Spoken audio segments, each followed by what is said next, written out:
Hi and welcome again to Take It Out. Now many of us will have an old PC or laptop around the house that is broken or won't start, but we don't want to get rid of it because there's still files on it that we want on the hard drives. But we can't get them off, of course, because it's either broken or it won't start, so there's no way of getting them off. Well, today's product is something that will help you with this, and I bought it to help me with some old hard drives that I have, which I can't actually access anymore, and I needed something to actually see what was on them, to see if they were any good and still working. And I came across this. Now this is from the company that I told you about in my last video, Stay In Fun, on eBay. Now they didn't send me this, I actually bought this myself, so there's no connection whatsoever, and I want to see if it actually does what it says it can do. Because if it can, it's going to be a very, very useful tool for me, both now and in the future. So let's get it open.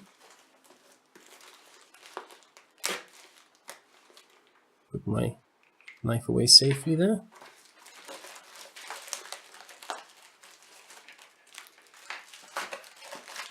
Get this plastic off.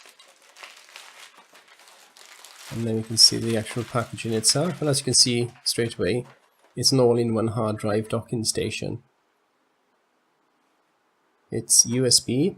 This one is USB 2, although they do USB 3 as well.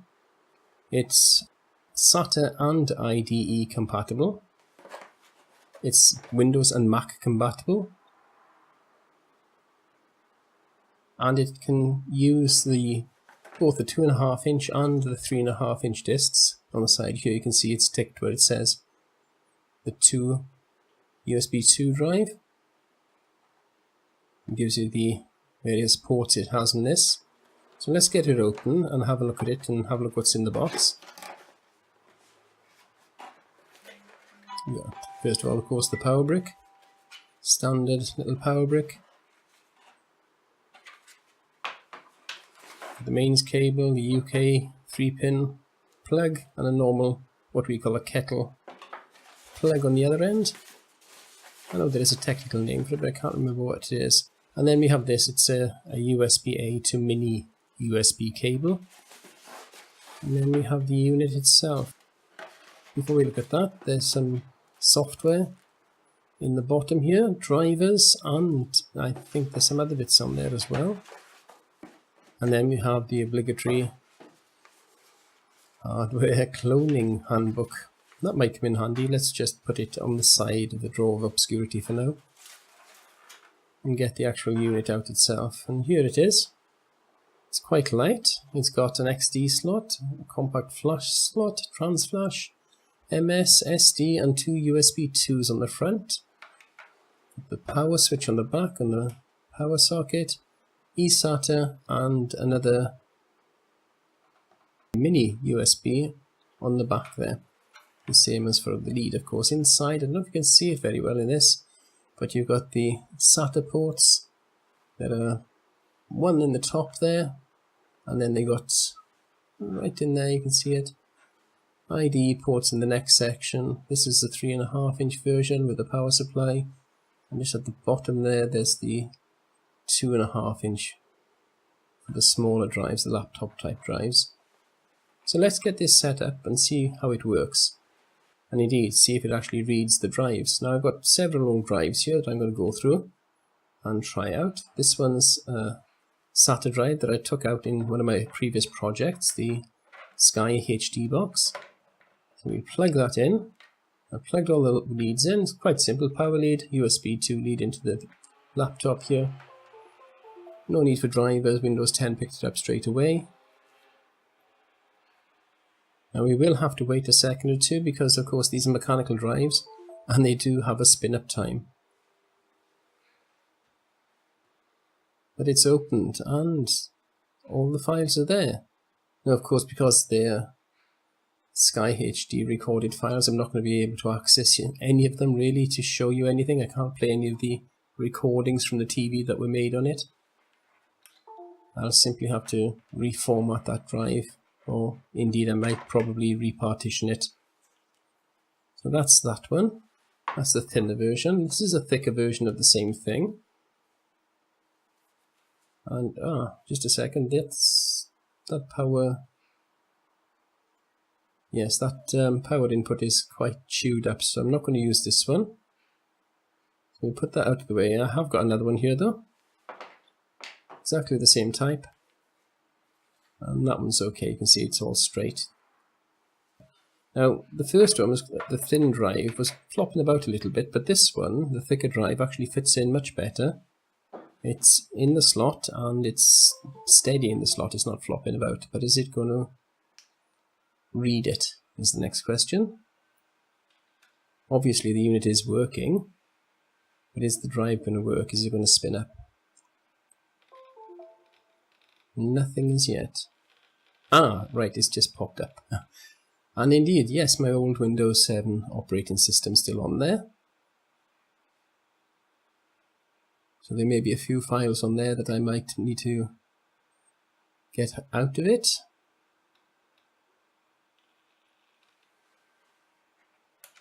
For each of these changeovers, I am switching the unit off on the back on this power switch before I actually remove it.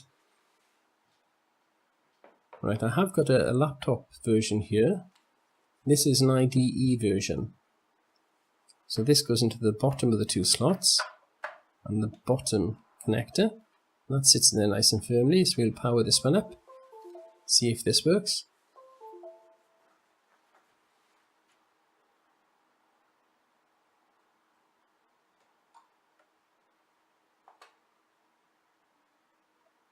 It's there, and there's nothing on there, so I can't actually show you any files, but it is showing it's there.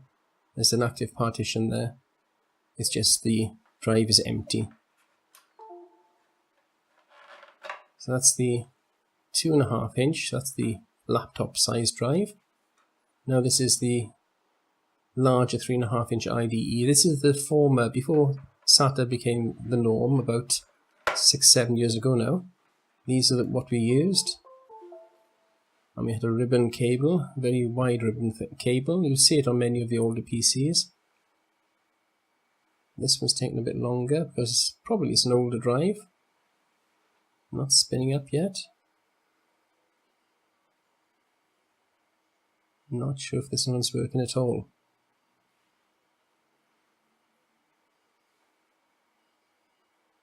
Let's have a look.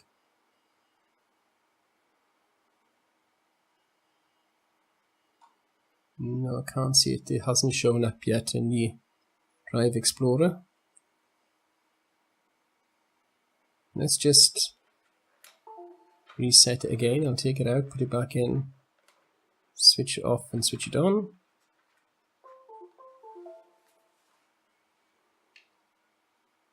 And as if by magic it works. Again though, this drive looks as if it's empty. Now instead of going through the File Explorer, what I'll do this time I think is I'll have a look at the drive management software which is built into Windows. So as you can see, there's nothing in there.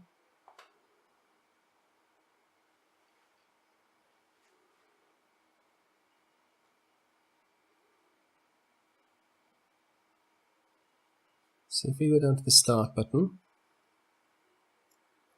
and do a right click on it, we can go up to Drive Management. Just there. Click on that. I'll just put this into full screen view as well. If you're wondering, I'm deliberately making the screen fuzzy on the laptop because if there are any files pop up that I don't want you to see, then you won't be able to read them. Simple as that. But there you go. That's how you get to the drive management software on the Windows 10 operating system. So that all works. So yes, I can read all my hard drives. I can write to them.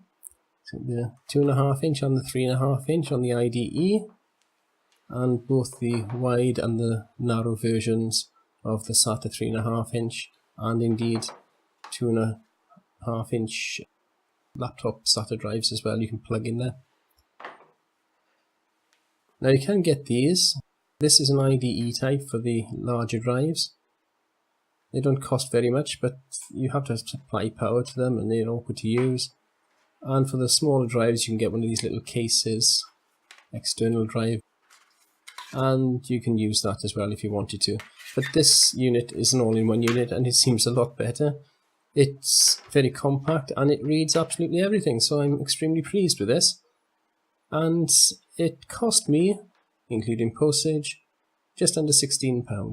I'm not sure what that is, it's about $20? Somewhere around there, $22, including postage.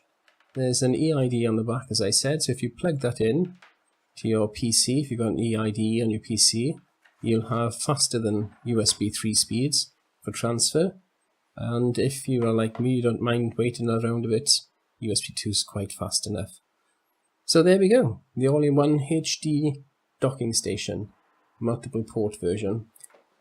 Again, from me at Tech It Out, a very happy new year, and thank you for watching.